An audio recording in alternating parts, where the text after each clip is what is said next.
All right, here we go. Countdown in 5, 4, 3, 2, 1. Hey, what's up, guys? Welcome back to another episode of Did You Eat Yet? I'm your host, Harrison. I'm your host, Alex. And we're so glad to have you again. We have a very, very special guest today. This guy is like my brother. You know what I mean? My big bro. I went to college with this guy. This guy was a senior when I was a freshman. Probably low-key one of the smartest guys that I know. Give it up for Shinju Choi, everyone. Woo! Woo! High praise, high praise. Not true, but whatever. So Shinju, what brings you to New York, and what do you do?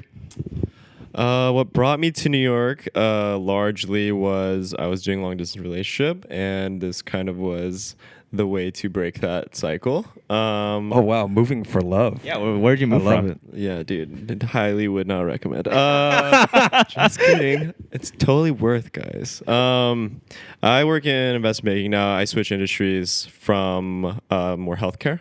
But yeah, that's what I've been doing for past couple of years. So how'd you transition from healthcare to like IB? That's a pretty big jump, I think, in my opinion. Yeah, I mean, it was rough. I'm not gonna lie. It definitely was like fish out of water. Harrison and I came out of Hopkins. It wasn't a school that really taught you how to do Not this. at all. Absolutely. So, I mean, definitely when I got here, I was like out of my depth in terms of I didn't even realize that the recruiting schedule is kind of regimented. They basically only recruit out of undergrad or your MBA, and they have enough like volume that they don't really hire outside of that. So that was a little bit unbeknownst to me. But when I got here, just a lot of hustling, just getting literally so many coffees with people that are willing to talk to you.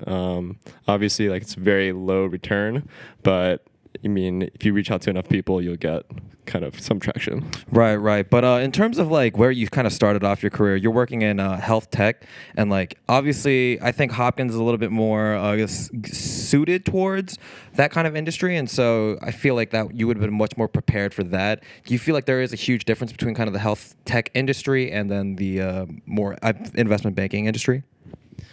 No, I don't think so at all. I think those are the same thing. I'm just kidding. That's why it's so easy to get it done, right? That's true.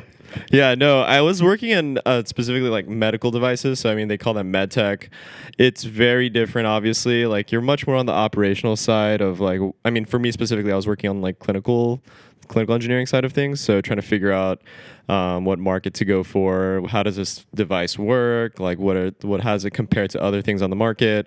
So in terms Is that like R&D, or is that like product development, or is that like basically the same thing? Those are the same thing, I think, in terms of in the medical industry. That might be different if you're working at like a health tech company. I don't know.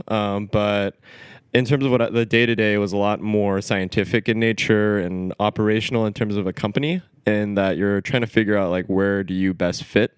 Kind of ended up doing like a corporate strategy project to figure out initial like what sort of segment to go into given the device's characteristics. But banking was for sure really, really different. I mean, first of all, it's like I came from a company where I was employee 6, and I left as employee 11, so like it doubled in size, but like still less than doubled in size. 2x. But, you know, we're talking about 2x right there. We're talking about Series D. Yeah, series. It was series. What was it? Series B or C when I left. That's still pretty good for 12 employees or like 11. Yeah, super strapped. I mean, like basically everyone was acting as a project manager at that point. Like I was working with 2 or 3 different vendors, totally independent of anybody else, but everyone else was doing the same thing too. Like every person was like their own project manager to some extent.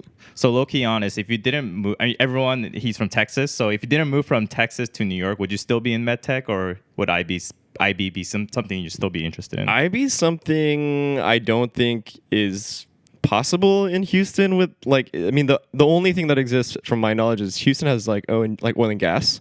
Right. So they have oil and gas bankers, which they do very well because they get paid New York salary in Houston, where Texas has no state income tax. So they're doing very well. That's like industry specific, right? Very industry specific, gotcha. and like the only banking that I know of that really exists in Houston.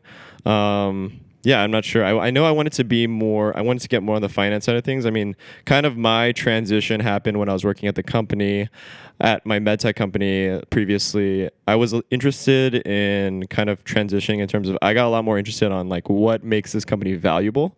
Kind of like I talk about it in terms of the difference between a great idea and a great company. So as a scientist, I think the way we're trained is you try to find like good ideas and how to like be like disruptive in the sense of like you're creating a new technology, you're creating a new way to do something, but that doesn't necessarily mean it's like a great business model. Like it doesn't, at this end of the day, we live in like America, like, where it's like capitalist society. Like if it doesn't make money, people aren't going to give you money. Right. So therefore it's not a plausible idea. Unless you're in like a tech startup, right? Where growth is everything. But yeah, I mean, that's changing very rapidly too. That's all like angel Yeah, investor VC. If you look at like Uber and like Lyft, their valuations got destroyed. Right. And I mean, like WeWork was a terrible example. They're not really a tech company, but that also, everyone knows how that went. So Interesting. Then from like your experience, what have you determined to be that real big qualifier in what makes a really great company, or versus just like a good product or a good idea?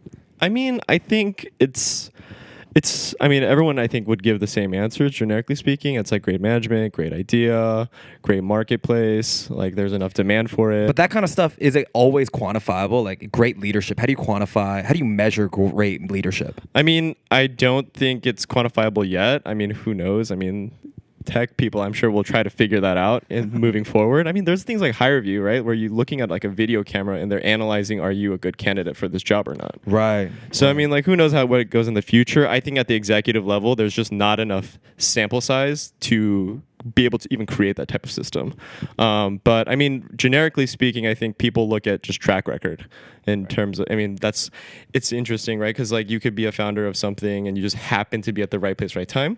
But that's kind of more or less how people look at things. If you're like a CEO that's successfully exited like multiple companies, you're kind of like that dude now. Like if your next endeavor, like people are like waiting for you. They're like, please come help us make this Yeah, I thing. think there are definitely like levels to it. Like some people, there are people that want to be like the Steve Jobs, but they have the same personality, but they don't have the same like financial backing or stuff like that. So, and they don't have that kind of experience. So I know that you took a pretty non-traditional route to get into IB, and I did that too with my coding career.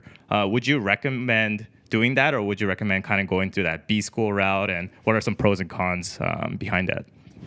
Yeah, I mean, like, I think it depends, like, what sort of timeline you have, right? So with B school, you would need to be in a place where you can apply, and then you could wait for that, go through the application process, interview process, then get accepted, then start B school. So that's like, I would think that's like around a year, right? So the whole process is like a year. For me, exactly. So I think the application process is probably about like 6 months to a year, and then another like 2 years of schooling, I assume. So yeah. I mean, I haven't looked into it too much, but I know it's some amount of time, right? So I mean, I moved without that knowledge. So in terms of like that recommendation, I would say like if you have the time and you you think it's worth sort of the opportunity cost to go, MBA is the easiest way to go about it. The thing about opportunity cost, I've heard recently that MBA value is going down. The value of having a business degree is going down. Do you believe that's true? Like, do you agree or not? But I guess the question that I would have is what was the traditional thought of the value of it? I mean, I feel like, I'm not even the best determiner of that, but from what I've known, from what I've heard, an MBA back in the day used to get you a lot more in terms of guaranteed C-suite, guaranteed executive level, also the money to match that, your income matches. But apparently lately, because of the whole influence with tech, where you can make a lot more money without necessarily these degrees, MBA value has kind of depreciated. Do you not agree with that? I mean, I could see how that might be true. I'm not sure exactly what sort of certainty you had to get an executive level job. I think the value of it now is for very traditional industries like banking. MBA is still a very sort of regimented hiring cycle. Like people, like the banks will come to you. Like you do all of your recruiting on campus. Whereas if without that, there's really no easy way, or like even like people just don't respond to you without sort of it's still like background. a central hub for you to get noticed and get no, for sure, recruited. I don't know about other industries. For banking specifically, MBA is a very tried and true, and that's kind of for them that their influx of talent from that in that way is so like robust that they have no incentive to go outside of that. That's why it's so hard to get in front of people otherwise. I think that makes sense. I mean, and these people are coming from pretty well-established schools like Penn, Harvard, and things like that. So why not get people from those really high level schools. That's true, and it probably kind of more intertwines with that whole fraternity like mindset for banking. I know that like whole banking bro culture is real big. How do you feel about that? You feel like you've seen that kind of banking bro culture? Yeah, I mean, like, it's still very male dominant culture as a whole. It leans heavily Caucasian. So I mean, it's true. I mean, I think I'm like not really the best person to talk about it. I mean, I didn't go to like a bulge bracket bank. I didn't work in like a very farm sort of system where you have like a analyst class of 100 people. Bulge bracket. What does that mean? So bulge bracket bank is like basically most of the banks that a listener would have, any random person would have known as a bank. So things like J.P. Morgan, Bank of America, Credit Suisse.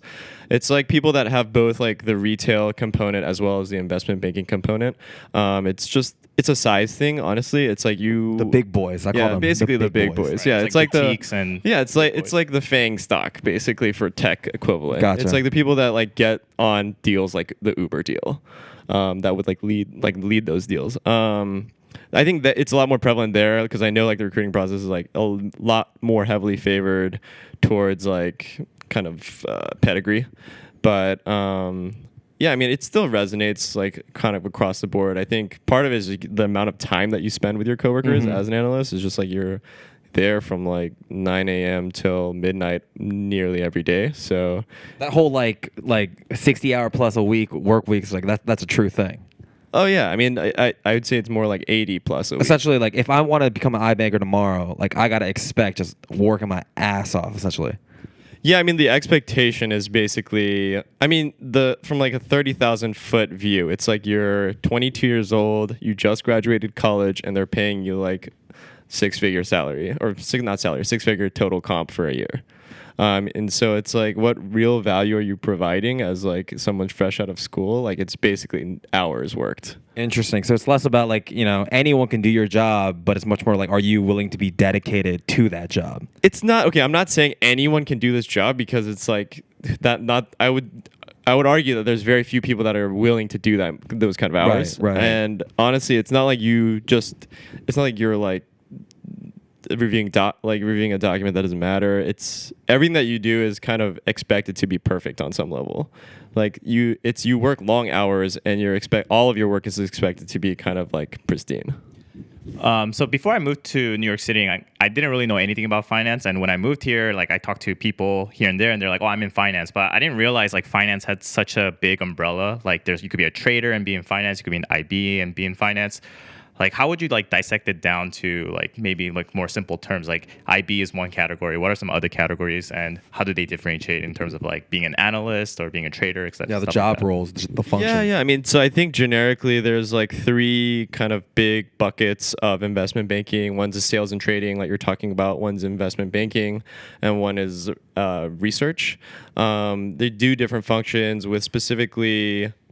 Investment banking, you're kind of working with, it's a client-facing role. You're helping clients do transactions. So whether that's like, M&A, like you've heard of, mergers and acquisitions, transactions that they're trying to do, raise capital, do IPOs, initial public offering. So the first time you're presenting your stock to the public market and listing yourself, doing follow-on offerings, raising debt. I mean, so it's very transactional in nature, generally speaking. Right.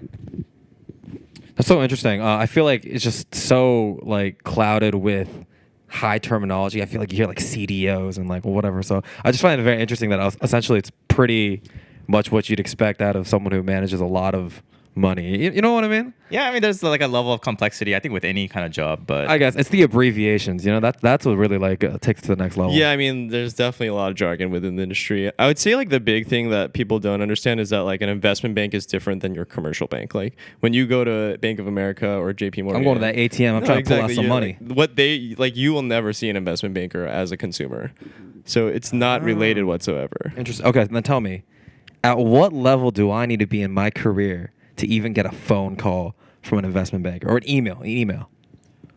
Well, LinkedIn message. What level do I gotta be? What level do I gotta be to get that LinkedIn DM? I don't think you'll get that. It would just be so outside of your league, Harrison. I don't know why anyone would reach out to you for that. That's so true.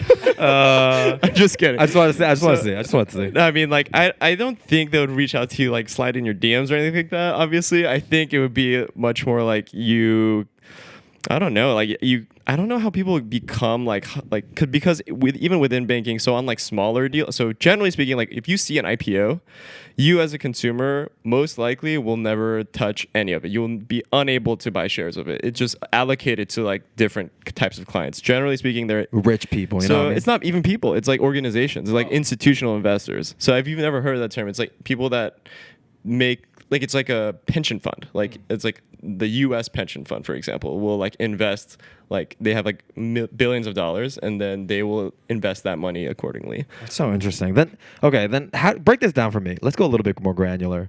What does your day-to-day look like as an investment banker? I'm so curious. Like, what are you doing? It very much just depends on, like, kind of what level you're at. Like, it's when you're an analyst, you're literally just, like, making decks, like client presentations, or you're feeling, it depends on even that too. Like, there's different types of bankers, but honestly, it's kind of doing all the dirty work that no one else wants to do, just as is similar to probably any other analyst job. So are you researching companies like pre-IPO then mostly, or is it some of them are already trading and then you might be doing something with that? Yeah, I mean, I think it depends on sort of your business model. I think bulge bracket banks, generally speaking, they have really old relationships. So, like, for example, like, I'm sure, like, Walt Disney, for example, has a banker they've used for, like, 30 or 40 or 50 years. So, I mean, these type of companies have, like, a standing relationship that they have services that they need. They need to raise debt. They need to do an M&A transaction. And that's kind of like a trust built over time. And, I mean, I think that at the end of the day, at the highest level, like, banking is a relationship business. And that's kind of, like, how you generate your fees and things like that on different transactions. And what kind of, like, relationship you're talking about? Is it like personableness, or is it like just like trustworthiness? Like, what is it like? I mean, it's just like any other relationship. Like, when you work in a media company, like, you have With clients. yeah. Like, why do they keep coming to you? It's very much similar in that way. Like, it's history. Like, how well have you treated them? Like, how good are you at executing transactions? Do you close on your transactions? Are you very responsive?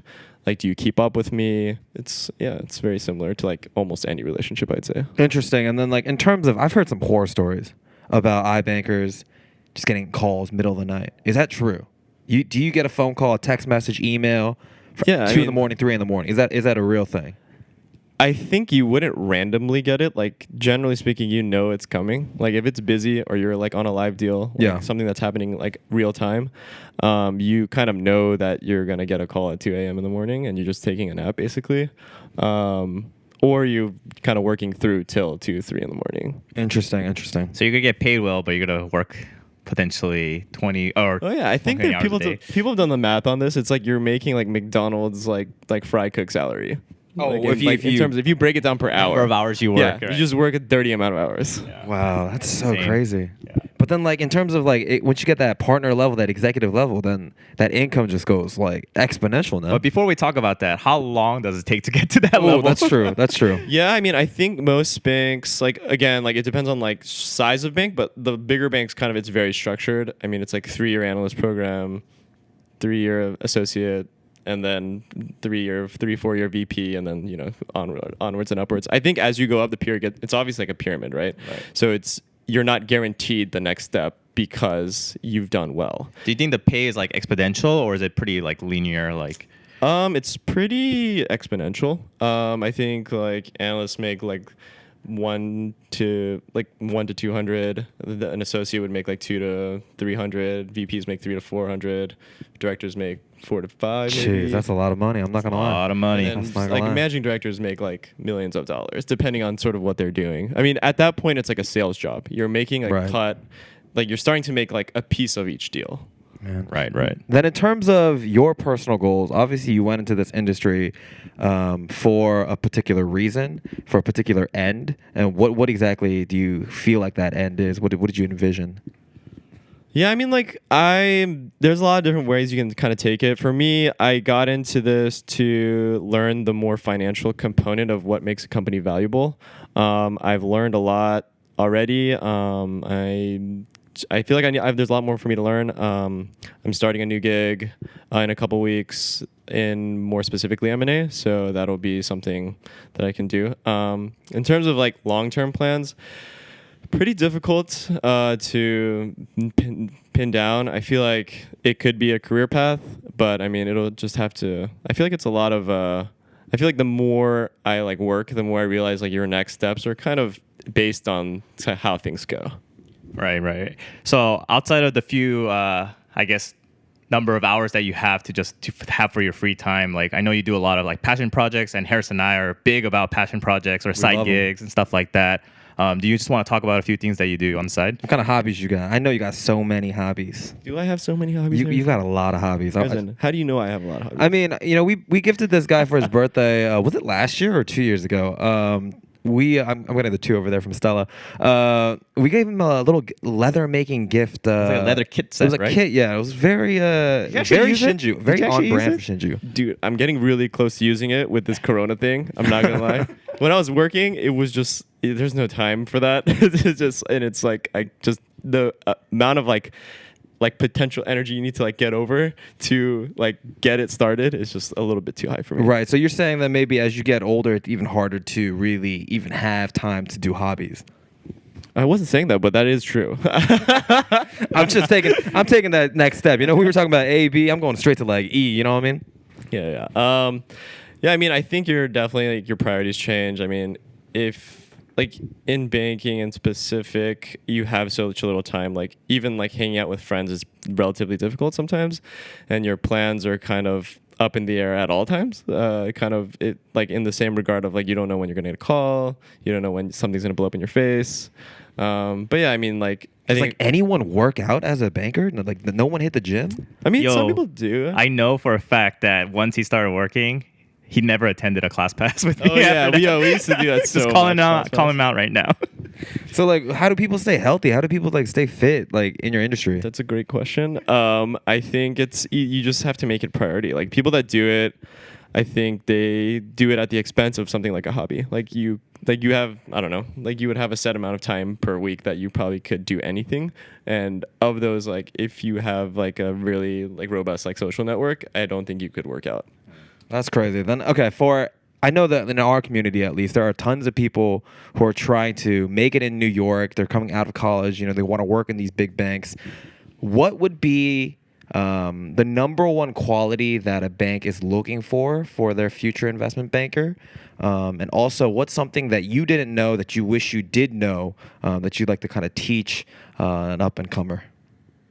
Yeah, I mean, in terms of the qualities, I mean, as an analyst, they want to know that you can work. They want to know that you can work. They want to know that you're gonna like have a positive attitude regardless of like number of hours worked. They want to know that you're like teachable. I mean, it's a lot of, honestly, it's mostly an attitude thing. That's like the kind of question.